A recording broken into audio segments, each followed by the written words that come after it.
चिड़िया की यह चार बातें। मरते मर जाना, पर कभी भूलना मत। बुरे से बुरे वक्त में ये आपके बहुत काम आएंगी। प्रिय मित्रों, एक बूढ़ी चिड़िया ने बताया कि इन चार लोगों पर कभी भी भरोसा नहीं करना चाहिए, नहीं तो जीवन के सबसे बड़े संकट में आप फंस सकते हैं और फिर उस संकट से आपको कोई भी नहीं निकाल पाएगा। आप उस संकट से उबर भी नहीं पाएंगे। आप सभी प्रिय मित्रों का, श्रोताओं का इस चैनल पर हार्दिक स्वागत है। यदि मित्रों आपको हमारा ये वीडियो पसंद आए तो कृपया हमारे चैनल को सब्सक्राइब करिएगा, वीडियो को लाइक करिएगा, क्योंकि आपका एक लाइक हमें बहुत उत्साहित करता है, हमारे उत्साह में वर्धन करता है और हम आपकी सेवा में अच्छे से अच्छा वीडियो लाने का अथक प्रयास करते हैं। तो चलिए मित्रों, आज की कहानी आरंभ करते हैं। एक वृद्ध चिड़िया एक पेड़ पर एक घोंसला बनाकर रहती थी। घोंसले में उस चिड़िया के छोटे छोटे बच्चे भी थे। बच्चे तो बच्चे होते हैं, उन्हें सांसारिक दुनिया का कोई विशेष ज्ञान नहीं होता है। कौन सा काम उनके अच्छे में है, कौन सा बुरा है, ये बात वो नहीं जानते हैं। कौन उनका बुरा है, कौन शत्रु है, कौन मित्र है, इस बात का भी उन्हें कोई ज्ञान नहीं होता है। हमेशा से ही है कि धूर्त और दुष्ट व्यक्ति भोले भाले लोगों को ही अपना शिकार बनाते हैं। भोले भाले लोग और बच्चे उनके जाल में बहुत जल्दी ही फंस जाते हैं। चिड़िया हमेशा अपने बच्चों को सिखाया करती थी कि बच्चों, कभी भी अनजान लोगों पर भरोसा मत करना। दूसरों की दी हुई वस्तु, चाहे वो खाने की हो, पहनने की हो, कभी मत लेना। चिड़िया के बच्चे अभी छोटे छोटे थे, इसीलिए चिड़िया की बातों को ठीक से समझ नहीं पाते थे। बच्चों ने कहा, माँ, आप क्या हमें समझाना चाहती हो? हम नहीं समझ पा रहे हैं, कृपया करके हमें थोड़ा सरल भाषा में समझाओ। तब चिड़िया कहती है, बच्चों, अब मैं तुम्हें एक कहानी के माध्यम से समझाती हूँ, बहुत ध्यान से सुनना। प्राचीन काल की बात है। पहाड़ों की हसीन वादियों के बीच एक छोटा सा राज्य बसा हुआ था, जिस राज्य के राजा का नाम था जय सिंह। जय सिंह अपनी प्रजा को अपने पुत्र की तरह लालन पालन करते थे। राजा जय सिंह के राज्य में प्रजा बहुत ही अच्छे से सुखपूर्वक दिन व्यतीत कर रही थी। किसी को कोई भी बात का दुख नहीं था। राजा जय सिंह का एक पुत्र था जिसका नाम था धर्मसेन। राजकुमार धर्मसेन प्रजा में सबका चहेता था। पूरी प्रजा राजकुमार को बहुत चाहती थी। एक दिन राजा अपने राज्य के जंगलों में शिकार करने के लिए चले जाते हैं। उनके साथ उनके 4 सैनिक अर्थात उनके अंगरक्षक भी थे। उनमें से एक अंगरक्षक कुटिल स्वभाव का था, जो राजा को देख करके हमेशा चिढ़ता रहता था। वह सोचता था कि राजा की किसी भी तरह से मृत्यु हो जाए तो राजा के राज्य को मैं हड़प लूंगा। चिड़िया कहती है, बच्चों, इस तरह के व्यक्ति को अगर अपनी सेवा में रख लिया जाए तो वो अपने स्वामी का हमेशा ही बुरा चाहता है, जैसे राजा का सेवक राजा का बुरा चाहता था। राजा जय सिंह निश्चिंत होकर के आखेट के लिए जंगल में काफी आगे निकल जाते हैं। तभी राजा को एक शेर दिखाई देता है। शेर को देखकर राजा बहुत ही प्रसन्न हो गए और उस शेर को मारने के लिए राजा ने अपने धनुष पर तीर चढ़ाकर शेर की तरफ छोड़ दिया। तीर सीधा जाकर शेर के पेट में लगता है। अपने ऊपर अचानक हमले से शेर तिलमिला उठा और दहाड़ने लगा। शेर ने राजा को तीर चलाने के लिए दूसरा मौका भी दिया और राजा भी निश्चिंत था कि मेरे सामने मेरा सेवक खड़ा हुआ है। सेवक अस्त्र शस्त्र लेकर के तैयार खड़ा था। राजा को वो कुटिल सेवक ये चाहता था कि शेर राजा को मार डाले। इधर मित्रों, जैसे ही शेर ने छलांग लगाई, वो सेवक एक तरफ को हट गया और इधर राजा पर शेर का सीधा आक्रमण हो जाता है। राजा एकदम से जमीन पर गिर पड़ता है और उनके शरीर में शेर के पंजे धंस जाते हैं। पंजों के प्रहार से राजा जय सिंह बेहोश हो जाते हैं। बेहोश होते ही शेर ने फिर से उनको मारने के लिए छलांग लगाई, लेकिन जैसे ही शेर ने राजा के ऊपर पंजे का प्रहार करना चाहा, दूसरी बार वैसे ही हवा में से 3 उड़ते हुए तीर आते हैं और शेर के शरीर को भेद कर पार निकल जाते हैं। शेर उन 3 तीरों के प्रहार से जमीन पर गिर जाता है और तड़प तड़प कर मर जाता है। वे तीनों तीर राजा के उन 3 वफादार सेवकों ने चलाए थे जो राजा के साथ आए थे, और जो कुटिल सेवक था उसको भी सेवकों ने ललकारा और कहा, अरे मूर्ख, महाराज बेहोश हो गए थे, ये क्या किया तूने? शेर आज महाराज को मार ही डालता, परंतु वो तो कुटिल मुस्कान के साथ मुस्कुरा रहा था। तो चिड़िया कहती है, देखा बच्चों, ऐसे सेवक से दूर रहना चाहिए जो आपके साथ रहकर भी आपका बुरा सोचता हो। उधर राजा को बेहोश अवस्था में वो तीनों सेवक अपने महल में लेकर आते हैं। राजा जय सिंह की बेहोशी की हालत में देखकर महल में सबको बहुत आश्चर्य होता है। चारों तरफ अफरा तफरी मच जाती है। चारों सैनिकों ने राजकुमार को बता दिया जो सब कुछ जंगल में हुआ था। राजकुमार धर्मसेन ने अपने शाही वैद्य को बुलाया। वैद्य ने इलाज करना शुरू कर दिया, लेकिन राजा की बेहोशी नहीं टूट रही थी और राजा का शरीर धीरे धीरे नीला पड़ने लग गया। राजमहल में सभी लोग निराश और हताश थे। किसी की समझ में कुछ भी नहीं आ रहा था कि अब क्या किया जाए और क्या नहीं किया जाए। तभी महल के चारों ओर से जोर जोर हवाएं चलने लग गईं। बिजली कड़कड़ाने लगी। आसमान में काले काले बादल छाने लगे।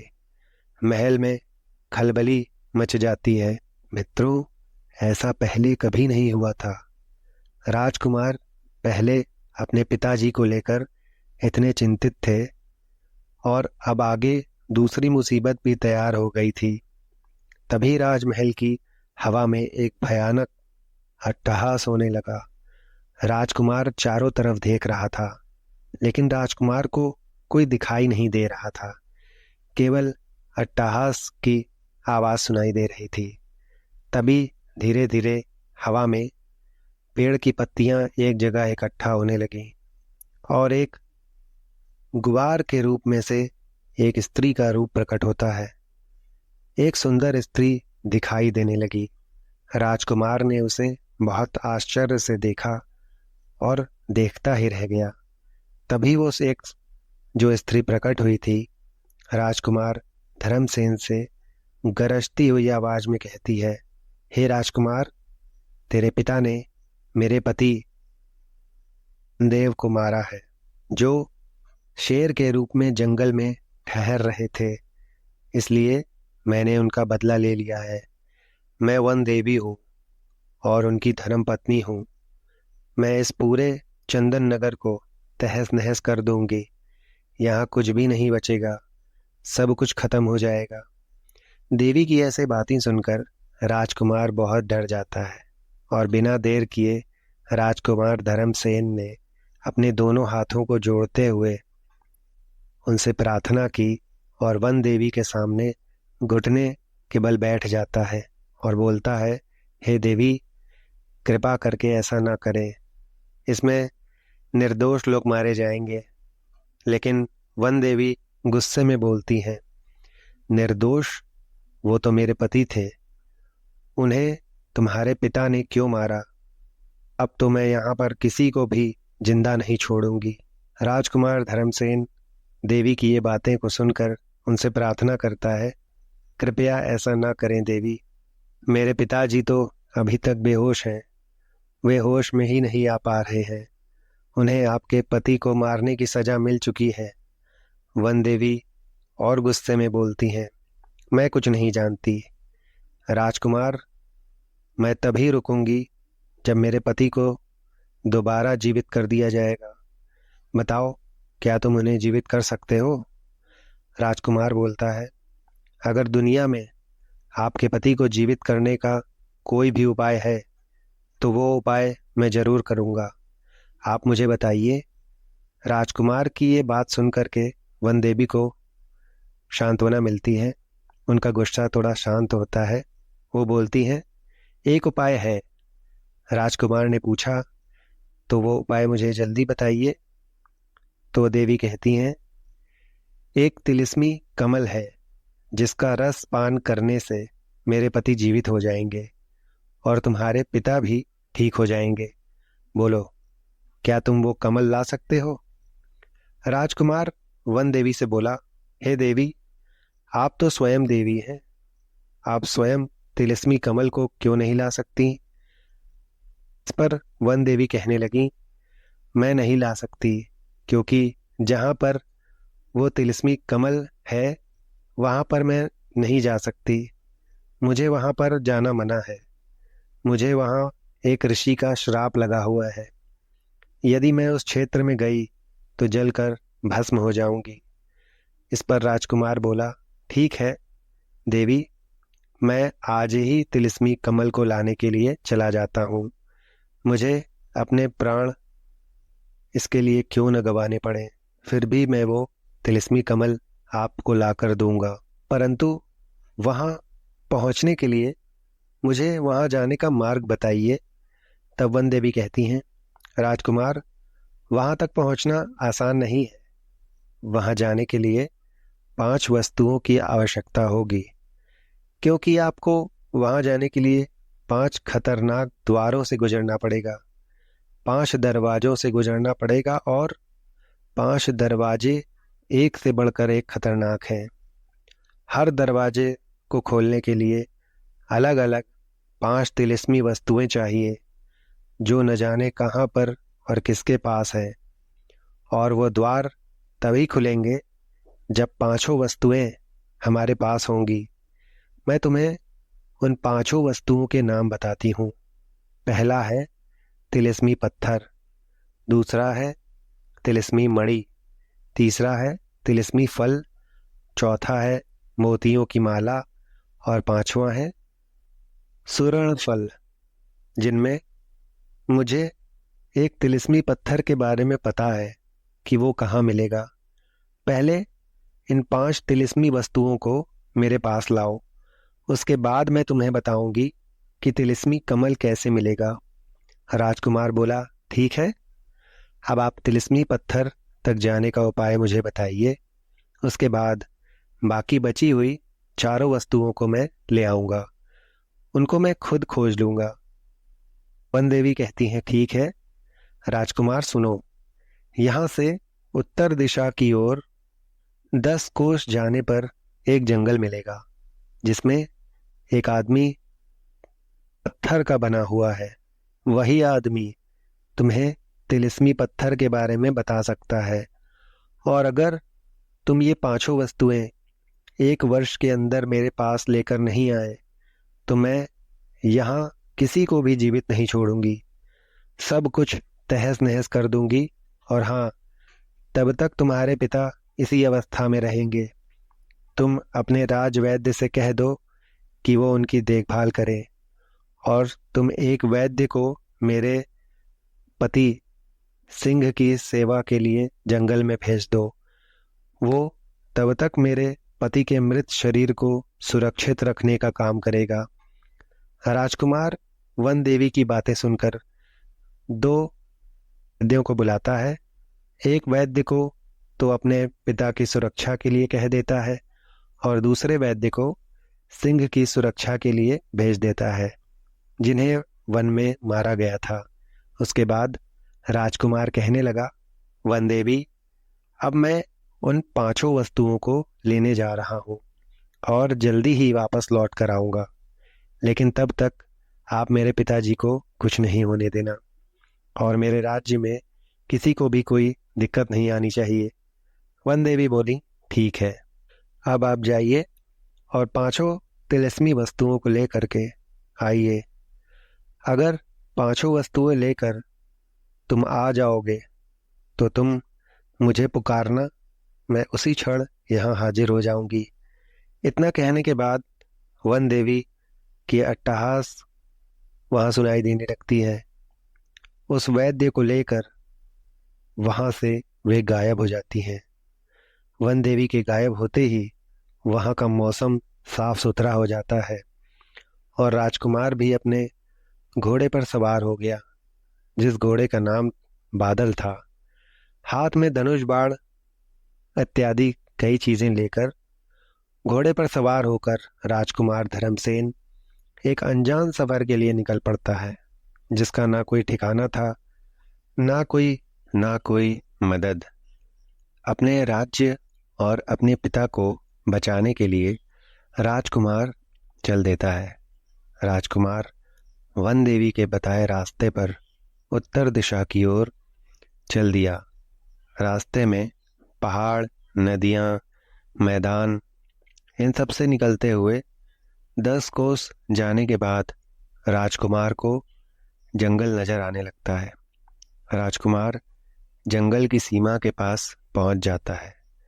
जंगल में घुसते ही राजकुमार को जानवरों की भयानक आवाज सुनाई देने लगी। राजकुमार डरता नहीं है, वो बिना डरे जंगल में बढ़ते चले जा रहा है। जंगल के अंदर थोड़ा दूर जाने पर राजकुमार को एक पत्थर की मूर्ति नजर आती है। मूर्ति एक घेरे में खड़ी हुई थी। वो घेरा छोटी छोटी झाड़ियों से बना हुआ था। राजकुमार धर्मसेन पेड़ से उतरकर घेरे के पास आ जाता है और मूर्ति के पास जाने के लिए जैसे ही घेरे की झाड़ियों को हटाना शुरू करता है, राजकुमार के ऊपर एक बूढ़े गिद्ध ने हमला कर दिया।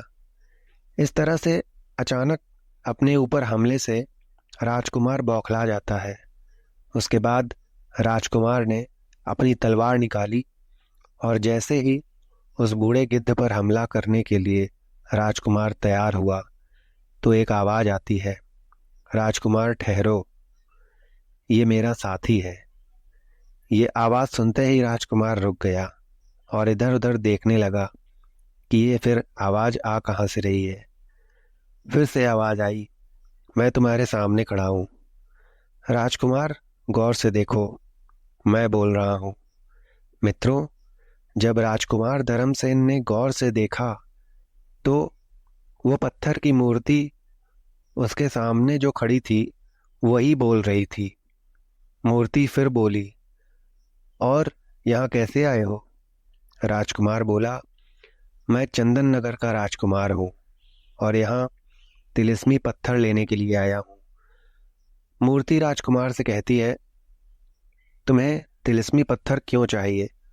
राजकुमार कहने लगा, उस तिलिस्मी पत्थर से एक तिलिस्मी दरवाजा खुलेगा जिसमें तिलिस्मी कमल रखा हुआ है और उसी कमल से मेरे पिताजी जो अस्वस्थ है वो ठीक हो जाएंगे और वन देव भी जीवित हो जाएंगे, जिन्हें शेर के रूप में मेरे पिताजी ने मार दिया था और वो शेर के रूप में मरे पड़े हैं। तब वो मूर्ति बोली, हे राजकुमार, वो तिलिस्मी पत्थर मेरे पास था लेकिन अब नहीं है। उसको जादूगर तंगीनाथ मुझसे छीन कर ले गया है। राजकुमार बोला, ये सब कैसे हुआ? मुझे विस्तार से बताइए। मैं यहाँ अपनी पत्नी वैशाली के साथ रहता हूँ। वैशाली इतनी सुंदर है, जो कोई उसे देख लेता है वो उसे देखता ही रह जाता है। उसके रूप के आगे अप्सराओं का रूप भी फीका पड़ जाता है। हम दोनों आराम से अपना सुखमय जीवन व्यतीत कर रहे थे कि एक रात गर्मी बहुत ज़्यादा थी तो हम दोनों यहाँ खुले आसमान के नीचे आकर बैठ जाते हैं। कुछ देर के बाद ठंडी ठंडी हवाएं चलने लगीं और हम गहरी नींद में सो गए। आधी रात बीत चुकी थी। सन्नाटे की चादर पूरे जंगल में छाई हुई थी। आसमान पर सितारे झिलमिला रहे थे। चांद की चांदनी पूरे जंगल में फैली हुई थी। ठंडी हवाएं बह रही थीं। पूरे वातावरण में एक जादू सा छा गया था। वो पत्थर की प्रतिमा राजकुमार से कह रही थी। इधर वो चिड़िया अपने बच्चों को भी कहानी सुना रही थी। बच्चों, तभी आसमान में एक तेज रोशनी का गोला प्रकट होता है।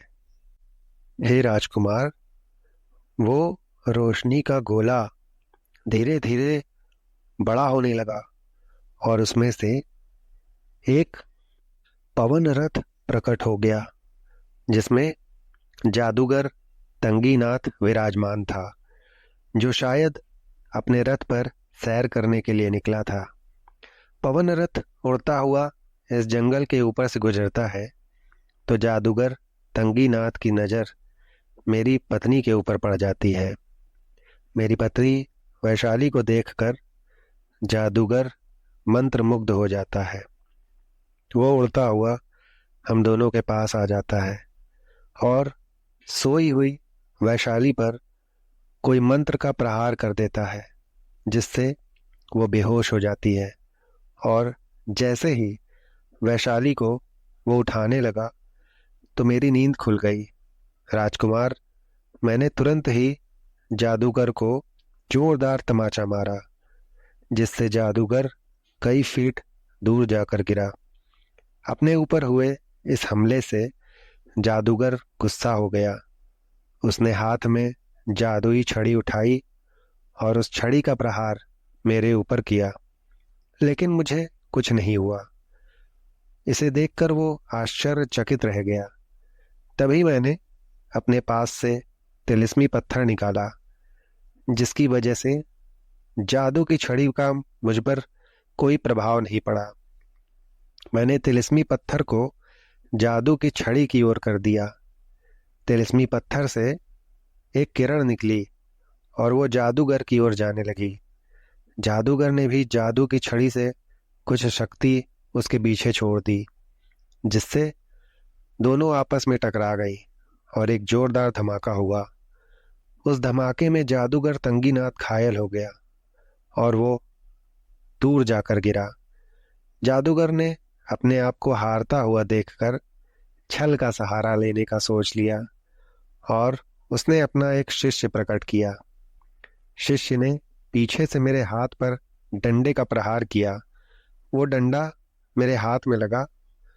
डंडे के प्रहार के कारण वो तिलिस्मी पत्थर छूटकर नीचे गिर जाता है और जैसे ही वो पत्थर मेरे हाथ से नीचे गिरा, उसी समय जादूगर ने मुझ पर छड़ी का प्रहार कर दिया। उस प्रहार से मैं पत्थर का बन गया और एक पत्थर की मूर्ति के रूप में यहाँ पर खड़ा हुआ हूँ। मूर्ति बनने के बाद फिर मैं कुछ नहीं कर सका और वो जादूगर मेरे देखते ही देखते मेरी पत्नी को लेकर यहाँ से चला गया। तभी मेरे इस गिद्ध ने जादूगर पर हमला करके उसे रोकने का प्रयास किया। गिद्ध ने अपने हमले से जादूगर की एक आंख फोड़ डाली। इससे गुस्से में आकर जादूगर तिलमिला गया। जादूगर ने अपनी छड़ी के जादू से उस गिद्ध को बेहोश कर दिया। इसके बाद जादूगर मेरे उस तिलिस्मी पत्थर और मेरी पत्नी को दोनों को लेकर के उस रथ में बैठ करके यहाँ से चला गया।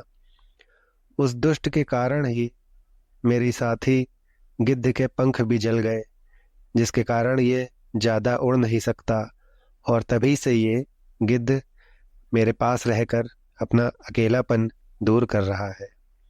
ये मेरा वफादार सेवक है। तो चिड़िया कहती है, देखो बच्चों, यदि उस गिद्ध जैसा कोई तुम्हारा वफादार मित्र हो तो उससे मित्रता करने में कोई भी नुकसान नहीं है, हमेशा फायदा ही होता है। और हमेशा ऐसे ही मित्र से मित्रता करनी चाहिए जो सदैव तुम्हारा भला चाहे। उधर राजकुमार से पत्थर की प्रतिमा कहने लगी, हे राजन, मैं तभी अपने असली रूप में आऊंगा जब वो तिलिस्मी पत्थर मुझे मिल जाएगा। तुम उस पत्थर को लाकर मुझे दे दो और मेरी पत्नी से मुझे मिलवा दो, तो मैं फिर से पहले की तरह हो जाऊंगा। राजकुमार कहने लगा, शंकर, अगर तुम्हारी पत्नी वैशाली दुनिया में कहीं जिंदा है तो मैं हर हालत में उसे खोज कर लाकर तुम्हारे पास यहाँ अवश्य आऊंगा, क्योंकि मुझे भी तिलिस्मी पत्थर की जरूरत है जिसे केवल तुम ही दे सकते हो। इतना कहने के बाद राजकुमार धर्मसेन अपने घोड़े बादल की ओर बढ़ते हैं। शंकर ने कहा, जाओ राजकुमार, भगवान तुम्हारी मदद जरूर करेगा। मित्रों, राजकुमार धर्मसेन अपने घोड़े पर सवार हुआ और वैशाली की तलाश में निकल पड़ता है।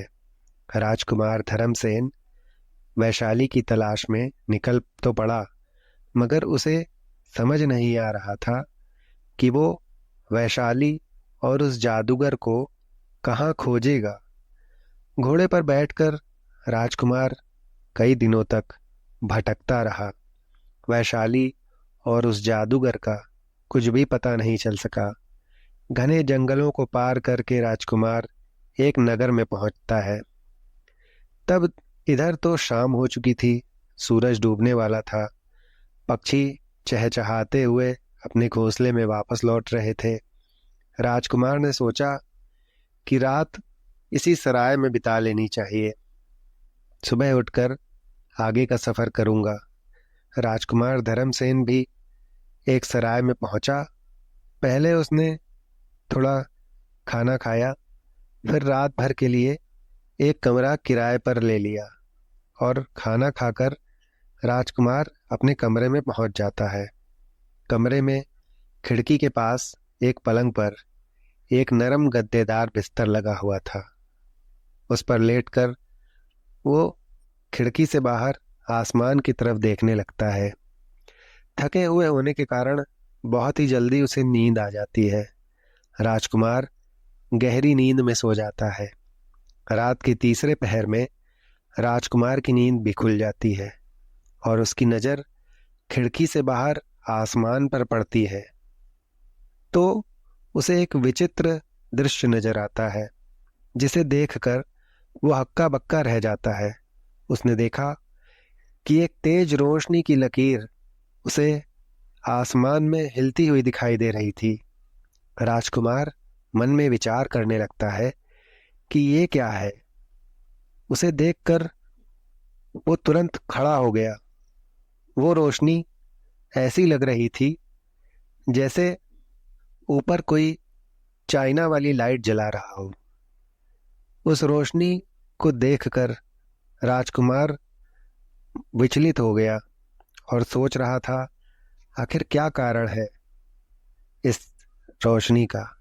राजकुमार अपने बिस्तर से उठा और अपने कमरे से निकलकर सराय के मालिक के कमरे के दरवाजे के पास पहुंच गया। उसने दरवाजे पर दस्तक लगाई।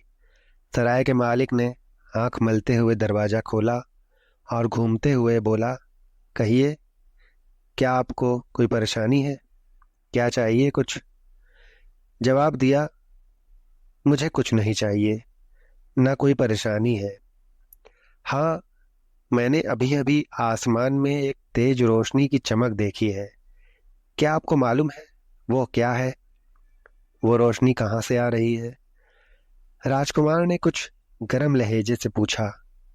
सराय के मालिक ने राजकुमार को ऊपर से लेकर नीचे तक देखा और कहा, जनाब, आप एक परदेसी हैं, इसीलिए आपको नहीं मालूम है कि ये चमक क्या है।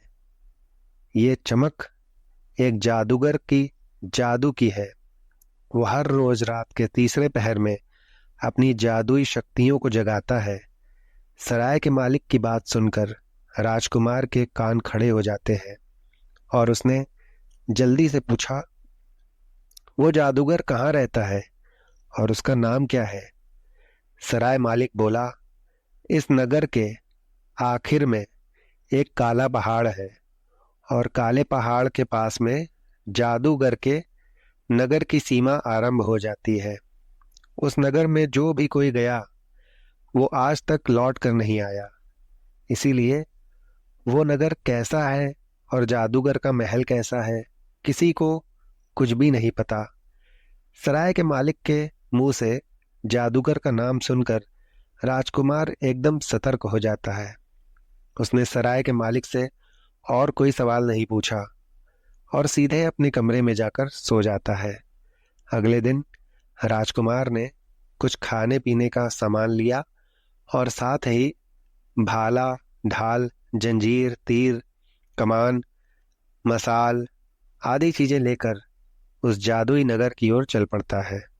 राजकुमार धर्मसेन काला पहाड़ को पार करके दूसरी ओर जाता है। तब तक दोपहर का समय हो जाता है। यहाँ से घना जंगल शुरू होने वाला था और यहाँ से जादुई नगर की सीमा भी आरंभ हो गई थी। राजकुमार ने सोचा कि मैं थोड़ी देर यहीं आराम करके थोड़ा सा ताजा हो लेता हूँ, फिर आगे बढ़ूंगा। पता नहीं कितनी मुसीबतों का सामना करना पड़े। ये सोचकर राजकुमार घोड़े से उतरा और घोड़े को एक पेड़ की छाया में बांध दिया। फिर खाने का सामान निकालकर खुद भी पेड़ की छाया में बैठ गया और खाना खाने लगा। खाने के बाद राजकुमार जैसे ही आराम करने के लिए लेटता है, वैसे ही धाव धाव की एक खौफनाक आवाज उसे सुनाई देती है, जिसे सुनकर वो एकदम से हड़बड़ाकर उठ बैठता है। पास की झाड़ियों में अचानक हलचल मच गई। राजकुमार जल्दी से उठ खड़ा हुआ और अपनी तलवार निकाली। झाड़ियों को चीरता हुआ एक विचित्र आकृति सामने आई तो राजकुमार की आंखें फटी की फटी रह गई। उसने देखा कि एक विचित्र जीव है जो 10 फीट ऊंचा है, 12 फीट लंबा है। उस जीव की 8 फीट लंबी जुबान है और 8 फीट लंबी पूंछ है। उस जीव की पूंछ हवा में लहराई और एकदम से राजकुमार के शरीर से जाकर टकरा गई। राजकुमार उछलकर दूर जाकर गिरा। राजकुमार ने अभी उठने की कोशिश ही की थी कि उस जीव ने अपनी जबान से राजकुमार को अपनी जबान में जीभ में लपेट लिया और निगलने के लिए अपने मुंह की तरफ ले जाने लगा। राजकुमार ने तुरंत ही अपनी तलवार निकाली और दोनों उसकी आंखें फोड़ दी और फिर तलवार का एक वार उसने उसकी जीभ पर किया। उसकी जीभ कट जाती है। जुबान कटते ही राजकुमार जमीन पर गिर पड़ता है। अगले ही क्षण वो जीव वहां से गायब हो जाता है। अब राजकुमार आश्चर्यचकित होता है और सोचने लगता है, ये विचित्र जीव जरूर जादूगर का कोई मायावी जीव होगा। मुझे जल्दी से जल्दी इसके महल तक पहुंच जाना चाहिए। इतना कहने और सोचने के बाद राजकुमार धर्मसेन अपने घोड़े पर सवार हुआ और आगे के लिए चल देता है। राजकुमार धर्मसेन का घोड़ा सरपट सरपट दौड़ रहा था। तभी अचानक राजकुमार को एक सुंदर महल नजर आता है। राजकुमार ने घोड़े का रुख महल की तरफ कर दिया, क्योंकि राजकुमार समझ गया था कि ये महल अवश्य ही किसी जादूगरनी का है। घोड़ा जैसे ही महल के करीब पहुंचता है, वैसे ही महल के अंदर से कोई विचित्र सी सकल सूरत के व्यक्ति दौड़ते हुए निकल के आते हैं। उनके हाथों में भाले थे। उन्होंने राजकुमार पर भाले फेंकने शुरू कर दिए। राजकुमार ने ढाल से उनके भालों को रोका और घोड़े से कूदकर उनसे लड़ने लगा। कुछ ही देर में राजकुमार ने उन विचित्र मानवों के सिर धड़ से अलग कर दिए। फिर राजकुमार ने घोड़े की पीठ पर सरसों की तेल की मशक उतारी और नहर के चारों तरफ उसका छिड़काव कर दिया। उसके बाद महल के चारों तरफ आग लगा दी। सरसों के तेल के कारण देखते ही देखते आग चारों तरफ फैल गई। राजकुमार धर्मसेन दोबारा अपने घोड़े पर सवार हुआ और घोड़े को जोरदार एड़ लगाता है। घोड़ा तीर की तरह दौड़ता है और लंबी छलांग मारकर महल में प्रवेश कर जाता है। इधर महल के अंदर जादूगर अपने जादुई शीशे में राजकुमार का हर एक क्षण की हरकत को देख रहा था। जादूगर अपने आप से बोला कि मैं जितना सोच रहा हूं ये उससे ज्यादा खतरनाक निकला। मैं इसे बाद में देखूंगा। पहले अपने लोमड़ मानव को वैशाली के पहरे में लगा देता हूं। इतना कहने के बाद जादूगर तेजी से अपने कमरे में निकल जाता है और जादूगर अपने गैलरी में पहुंच जाता है। गैलरी के दोनों तरफ लाइन से कमरे बने हुए थे, मगर सभी दरवाजे बंद थे। एक विशाल दरवाजे के पास आकर जादूगर रुक गया और उसने दरवाजे के सामने 3 बार ताली बजाई, जिससे दरवाजा खुल गया। अंदर वही खूबसूरत युवती वैशाली थी। जादूगर को देखते ही वैशाली गुस्से से खड़ी हो गई और जादूगर से हाथ जोड़कर बोली, अरे जादूगर, मुझे मेरे पति के पास जाने दे। तू अपने मकसद में कभी भी कामयाब नहीं हो सकेगा। मैं अपनी जान दे दूंगी, पर तुम जैसे शैतान से कभी भी शादी नहीं करूंगी। जादूगर व्यंग्य की हंसी हंसते हुए बोला, लड़की, तेरे पति ने तुझे यहाँ से ले जाने के लिए एक राजकुमार को भेज दिया है। राजकुमार खुद को बहुत चालाक और बहादुर समझता है, मगर वो ये नहीं जानता कि मौत का दूसरा नाम है जादूगर तंगीनाथ।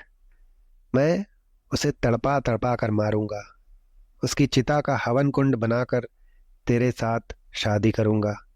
इतना कहकर जादूगर ने हाथ में पकड़ी हुई अपनी जादू की छड़ी को फर्श पर पटक दिया और इसी के साथ एक धमाका होता है। चारों ओर धुआं फैल जाता है। धीरे धीरे धुएं से एक जगह एक आकृति बनने लगी और पूरी तरह से आकृति एक लोमड़ मानव में बदल गई, जिसका आधा शरीर आदमी का था और आधा शरीर लोमड़ का था। वो कहने लगा, बोलो, क्या हुक्म है लोमड़ मानव के लिए? लोमड़ मानव ने जादूगर से पूछा तो जादूगर आदेश देते हुए बोला, लोमड़, अब तुम इस लड़की पर नजर रखो। एक मनुष्य यहाँ से इसे ले जाना चाहता है और वो नगर में घुस चुका है। तुम अदृश्य रूप में इस लड़की पर नजर रखोगे। अगर वो आदमी यहाँ आ जाए तो उसे जीवित मत छोड़ना।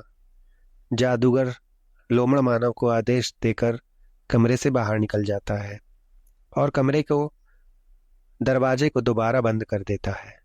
जादूगर अपने कमरे में जादुई शीशे के सामने पहुंच जाता है और उसने जादुई छड़ी शीशे के सामने घुमाई। अगले ही पल राजकुमार जादुई शीशे में नजर आने लगा। उसे देखकर जादूगर जोर से हंसा। अब मैं इस नालायक को जीवित नहीं छोड़ूंगा। जादूगर ने दोबारा जादुई शीशे के सामने अपनी छड़ी घुमाई और इधर राजकुमार तेजी से महल के अंदर दौड़ता चला आ रहा था। अचानक उसके सामने एक दूसरा लोमड़ मानव प्रकट हो जाता है, जो आधा लोमड़ और आधा आदमी था। उसे देखकर राजकुमार ने फुर्ती से लगाम खींचकर घोड़े पर चढ़ गया।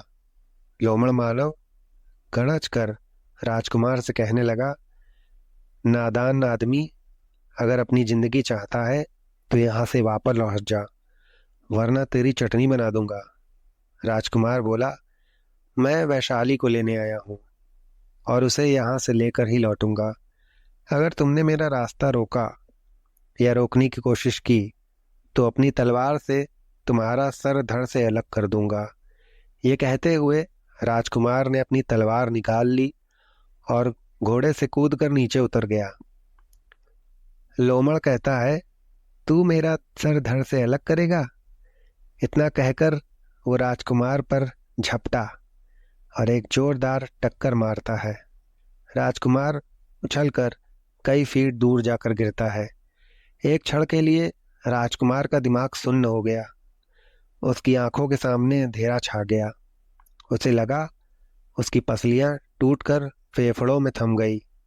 राजकुमार फर्श पर बेहोश पड़ा था और फिर साहस बटोर कर उठकर खड़ा हुआ।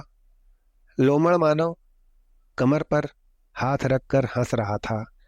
अचानक राजकुमार लोमड़ मानव की तरफ उछला और अपने सिर की टक्कर लोमड़ मानव के सिर पर मारी। मगर ये क्या! राजकुमार चिल्लाकर दोबारा फर्श पर गिर पड़ा। राजकुमार को लगा उसने अपना सिर किसी दीवार पर मारा है और उसके सिर के कई टुकड़े हो गए हैं। राजकुमार के मुंह से एक दर्द भरी चीख निकलती है। उसने अपने दोनों हाथों से अपना सिर पकड़ा और दर्द से राजकुमार की आंखें बंद हो गई। अभी राजकुमार इस पीड़ा से मुक्त ही नहीं हुआ था। तभी उसे अपने सीने पर गले में कुछ दबाव महसूस होने लगा। राजकुमार ने आंखें खोलकर देखा तो लोमड़ मानव राजकुमार की छाती पर बैठा था और उसका गला दबाकर उसे मारने की कोशिश कर रहा था। इधर चिड़िया कहती है, बच्चों, बात को ध्यान से सुनना। राजकुमार को अपनी आंखों के सामने अपनी मौत नाचती नजर हुई आने लगी, लेकिन तब भी वो तलवार न जाने कहाँ उसके हाथ से छूटकर गिर चुकी थी। राजकुमार का दम घुटने लगा था। अचानक उसने अपनी कमर में लटकी कटार का ध्यान आया। उसने तुरंत वो कटार निकाली और कटार का वार लोमड़ मानव की आंख पर किया। उस कटार से लोमड़ मानव की आंख उठ जाती है और वो दर्द से चीख कर पीछे की ओर गिर पड़ा। राजकुमार धर्मसेन ने एक क्षण गवाए बिना लपक कर अपनी तलवार उठाई और पूरी ताकत से लोमड़ मानव के हलक में घुसेड़ दी। उसके मुंह से खून का फवारा फूट पड़ा और लोमड़ मानव ढेर हो गया। राजकुमार ने पीछे घूमकर देखा। जो आग उसने लगाई थी वो महल के अंदर तक जा चुकी थी और महल में धुआं बढ़ने लगा था। राजकुमार ने अपनी तलवार संभाली और आगे चल पड़ा। राजकुमार इस स्थान पर पहुंच जाता है जहां लाइन से कमरे बने हुए थे। राजकुमार ने सोचा, इतने सारे कमरे, जरूर वैशाली इन्हीं कमरों में होगी। ये कैसे मालूम हो, क्योंकि सारे कमरे तो बंद हैं। समय बहुत कम है। महल में आग बढ़ती जा रही थी। राजकुमार इसी उधेड़ बुन में था कि कौन सा कमरा हो सकता है जिसमें वैशाली हो। तभी अचानक उसे एक तरकीब सूझी। राजकुमार जोर जोर से वैशाली को आवाज देने लगा, वैशाली, वैशाली, तुम कहाँ हो? मैं तुम्हें दुष्ट जादूगर से छुड़ाने आया हूँ। राजकुमार की तरकीब काम कर गई। एक कमरे में वैशाली की आवाज आती है, बचाओ, मुझे बचाओ। राजकुमार तुरंत उस कमरे के पास पहुंचा जहां से वैशाली की आवाज आ रही थी और धक्का मारकर दरवाजा खोलने की कोशिश करने लगा, मगर दरवाजा नहीं खुला। राजकुमार ने तुरंत अपने घोड़े की पीठ से तेल वाली मशाल निकाली और जलती हुई मशाल उस दरवाजे पर डाल दी, जिससे दरवाजे ने तुरंत आग पकड़ ली और धू धू करके जलने लगा। दरवाजा जलकर कमजोर हो चुका था। वो 2 कदम पीछे हटा और उछलकर दोनों पैरों से जोरदार दरवाजे पर चोट मारी। राजकुमार के उस प्रहार से दरवाजा टूटकर गिर पड़ा और इतनी जगह बन गई कि राजकुमार उस कमरे के अंदर जा सके। राजकुमार कुछ कदम पीछे हटा, फिर दौड़ता हुआ छलांग लगाकर दरवाजे के अंदर घुस जाता है। राजकुमार कमरे के अंदर आकर गिरा और फुर्ती से खड़ा हो गया। उसके सामने एक खूबसूरत युवती खड़ी थी। उसे देखकर राजकुमार अनुमान लगाते हुए पूछता है, क्या तुम ही वैशाली हो? महिला ने जवाब दिया। राजकुमार ने तुरंत उसका हाथ पकड़ा और कहा, चलो, मैं तुम्हें यहाँ से छुड़ाकर तुम्हारे पति के पास ले जाने के लिए आया हूँ। तभी कमरे में एक जोरदार धमाका होता है और वहां जो लोमड़ मानव उसकी पहरेदारी कर रहा था वो प्रकट हो जाता है और राजकुमार को देखकर जोर से गुर्राने लगता है और कहता है, पहले मुझसे तो मिल लो। लोमड़ मानव राजकुमार पर छलांग लगा देता है। राजकुमार वैशाली का हाथ छोड़कर फुर्ती से एक तरफ हट जाता है और अपनी तलवार मयान से निकालकर तैयार हो जाता है लोमड़ मानव पर हमला करने के लिए। इधर लोमड़ मानव की छलांग व्यर्थ चली जाती है। वो राजकुमार पर आक्रमण नहीं कर पाता। उसने दोबारा राजकुमार पर छलांग लगाई। अब की बार राजकुमार ने अपनी तलवार उसके आगे कर दी। तलवार लोमड़ मानव के सीने में सीधे घुस गई। राजकुमार ने लोमड़ मानव के सीने से तलवार निकाली और एक लात मारी। लोमड़ मानव उछलकर जलते हुए दरवाजे के पास जाकर गिरा और आग की लपटों में जलकर भस्म होने लगा। राजकुमार धर्मसेन वैशाली को लेकर कमरे से बाहर निकला। उसी समय जादूगर अपनी जादुई छड़ी के साथ वहां आ जाता है, जिसके गले में तिलिस्मी पत्थर चमक रहा था। वो जादूगर राजकुमार के ऊपर एक किरण छोड़ता है, जिससे राजकुमार उछलकर दूर जा गिरता है और बेहोश हो जाता है। इधर जादूगर ने वैशाली को पकड़कर अपने कक्ष की ओर ले जाने की सोची। तभी वैशाली की नज़र राजकुमार की उस तलवार पर पड़ती है।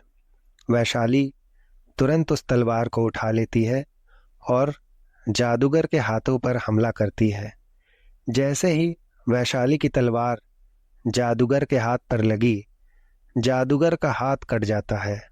उसकी जो जादू की छड़ी थी वो भी दूर जा गिरती है और वो छड़ी गिरते ही राजकुमार को छू जाती है और छड़ी के छूते ही राजकुमार होश में आ जाता है और वो तुरंत वैशाली के पास आया और तलवार लेकर तलवार से राजकुमार ने जादूगर के गले से तिलिस्मी पत्थर छीन लिया और राजकुमार ने जादूगर को जलती हुई आग के ऊपर फेंक दिया। जादूगर जलने लगा। आग पूरी तरह फैल चुकी थी। चारों तरफ धुआं ही धुआं था। बड़ी मुश्किल से राजकुमार वैशाली को लेकर महल से बाहर निकलना। आग की लपटें आकाश को छू रही थी। धीरे धीरे जादूगर का महल धू धू कर जलने लगा। राजकुमार चलते चलते महल को देखकर बोला, कुछ ही देर में ये आलीशान महल राख में बदल जाएगा और इसमें जादूगर भी जल कर नष्ट हो जाएगा। शैतान को अपनी करनी का फल मिल गया। वैशाली ने राजकुमार से कहा, मुझे मेरे पति के पास ले चलो। राजकुमार ने वैशाली को घोड़े पर बैठाया और अपने घोड़े को दौड़ा दिया। उन लोगों के जाते ही भयंकर आग की लपटों में घिरा हुआ जादूगर किसी तरह से उड़ता हुआ निकल गया और हंसता हुआ बोला, अरे वो तो हमें मूर्ख समझ रहा था कि मैं मर गया, लेकिन उन्हें अभी मैं नरक में पहुंचाता हूं। इधर राजकुमार का घोड़ा सरपट भागा जा रहा था। तभी अचानक घोड़ा हिनहिना कर रुक जाता है, क्योंकि उसके सामने एक बहुत ही बड़ा चमगादड़ आ जाता है। उस विशालकाय चमगादड़ को देखकर राजकुमार और वैशाली की आंखें भय और आश्चर्य से भर जाती हैं। वैशाली डरी हुई आवाज में बोली, हे भगवान, इतना बड़ा चमगादड़ ये अचानक से कहां से आ गया? राजकुमार अभी सोच ही रहा था कि चमगादड़ उन दोनों पर झपटा और दोनों घोड़े से नीचे गिर पड़े। राजकुमार ने संभलने की जैसे ही कोशिश की, इतने में उस चमगादड़ ने दोबारा उस पर झपट्टा मारा और वैशाली को अपने पंजों में दबाकर आकाश में उड़ गया। आकाश में पहुंचकर चमगादड़ अपने इंसानी आवाज में बोला, राजकुमार, मुझे पहचान, मैं वही जादूगर हूँ। तू समझ रहा था कि मैं मर गया हूँ और तुम वैशाली को ले जा सकते हो? ऐसा कभी नहीं होगा। मैं वैशाली को लेकर जा रहा हूँ। चमगादड़ की बात सुनकर राजकुमार ने घोड़े की पीठ से भाला निकाला और पूरा जोर लगाकर अपनी पूरी ताकत से उस चमगादड़ की ओर वो भाला फेंक दिया। चमगादड़ के पंख में वो भाला जाकर लगा और वैशाली उसके पंजों से छूटकर जमीन पर गिर गई। चमगादड़ बोला, ये तूने अच्छा नहीं किया राजकुमार, और वो वैशाली की तरफ बढ़ा तो राजकुमार ने लोहे की जंजीर निकाली और उसका फंदा बनाकर चमगादड़ की ओर फेंकता है। वो चमगादड़ उस जंजीर में फंस जाता है। राजकुमार अपने साथ लाए हुए तीर कमान को निकालता है और चमगादड़ पर निशाना लगाता है। उसका तीर चमगादड़ के शरीर में जाकर लगता है। इस वार के प्रहार से वो धराशायी हो जाता है और वहीं तड़प तड़प कर मर जाता है। जादूगर अपने असली रूप में आ जाता है और इधर वैशाली और राजकुमार दोबारा अपने घोड़े पर सवार होते हैं। जादूगर की लाश को वहीं ठिकाने लगा देते हैं। राजकुमार वैशाली को लेकर उस जंगल में पहुंच जाता है जहां उसका पति पत्थर का बना हुआ था। राजकुमार ने वैशाली को तिलिस्मी पत्थर दे दिया और कहा, इसे लेकर तुम अपने पति को स्पर्श कराओ। तिलिस्मी पत्थर को लेकर वैशाली ने जैसे ही अपने पति की मूर्ति को छुआया, वैसे ही एक तेज रोशनी प्रकट हुई और उस रोशनी से उसका पति उस मूर्ति से वापस इंसान में परिवर्तित हो जाता है। शंकर और वैशाली दोनों राजकुमार को हाथ जोड़ते हुए कहते हैं, राजकुमार, हम दोनों आपके बहुत आभारी हैं। अगर आप न होते तो जादूगर के चंगुल से हम कभी न छूट पाते। शंकर कहता है, मैं पत्थर का बना रहता और मेरी पत्नी जादूगर के पास कैद ही रह जाती। इधर चिड़िया अपने बच्चों से कहती है, बच्चों, राजकुमार धर्मसेन ने जादूगर को मारकर तिलिस्मी पत्थर तो हासिल कर लिया, पर अब उस पत्थर के द्वारा तिलिस्मी कमल को कैसे प्राप्त करेगा, ये कहानी तुम्हें आगे सुनने को मिलेगी। आज की रात खत्म हो चुकी है, सुबह होने वाली है, और सुबह होने से पहले मैं तुम्हें 4 बातें बताती हूँ जो बहुत काम की है। ये 4 बातें तुम अच्छी तरह याद कर लेना। तुम्हारे जीवन की मुश्किल सारी इससे हल हो सकती हैं। ये तुम्हारे खराब समय में बहुत काम आएंगी। चिड़िया के बच्चों ने कहा, हाँ माता, हम आपकी 4 बातों को अच्छे से याद करेंगे।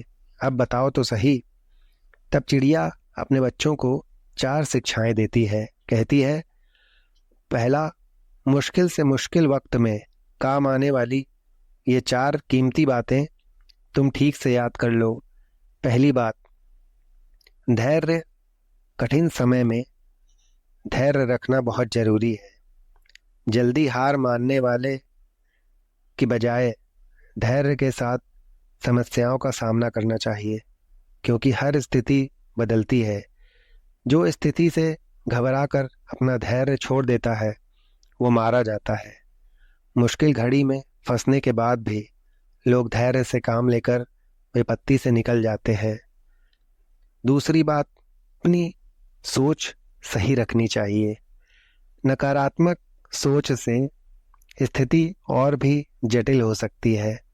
सकारात्मक दृष्टिकोण अपनाकर आप अपनी ऊर्जा को सही दिशा में लगा सकते हैं और समाधान ढूंढ सकते हैं। तीसरी बात, अच्छे लोगों का समर्थन, दोस्तों, परिवार, साथियों का समर्थन मुश्किल समय में बड़ा सहारा बन सकता है। जब आप किसी समस्या से जूझ रहे हो तो उनसे सलाह लेना और उनकी मदद लेना आवश्यक होता है। इसलिए हमेशा अपनी ज़िंदगी में कुछ चुनिंदा लोगों को जो स्वभाव से अच्छे हों उन्हें अपनी ज़िंदगी में जोड़ कर रखें। हर किसी पर विश्वास भी नहीं किया जा सकता, इसलिए जो आपकी परीक्षा में खरे उतरे हों उन्हीं लोगों को अपना मित्र या समर्थक बनाएं। चौथी बात, आत्मविश्वास। खुद पर इतना विश्वास होना ही चाहिए, चाहे हालात कितने भी कठिन क्यों न हो।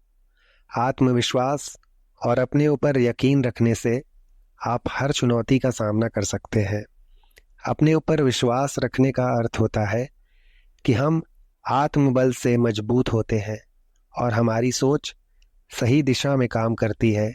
चिड़िया बोली, मेरे प्यारे बच्चों, अपनी गांठ में बांध लेना, कभी जिंदगी में मुश्किल वक्त नहीं आएगा। अब आगे की जो कहानी है वो मैं आपको अगले दिन शाम ढलने के बाद सुनाऊंगी। राजकुमार अपने पिता और वनदेव को बचा पाता है या नहीं बचा पाता, ये आप सुनेंगे अगले पार्ट में। तो चलिए, अपनी कीमती राय हमारे कमेंट बॉक्स में अवश्य करिएगा मित्रों। अगर आपने हमारे चैनल को सब्सक्राइब नहीं किया है और आप इस पर नए हैं तो कृपा करिएगा और इस चैनल को सब्सक्राइब करिएगा, जिससे आप तक कई ज्ञानवर्धक और रोचक कहानियाँ पहुँचेंगी। आप सभी का बहुत बहुत धन्यवाद मित्रों। राधे राधे।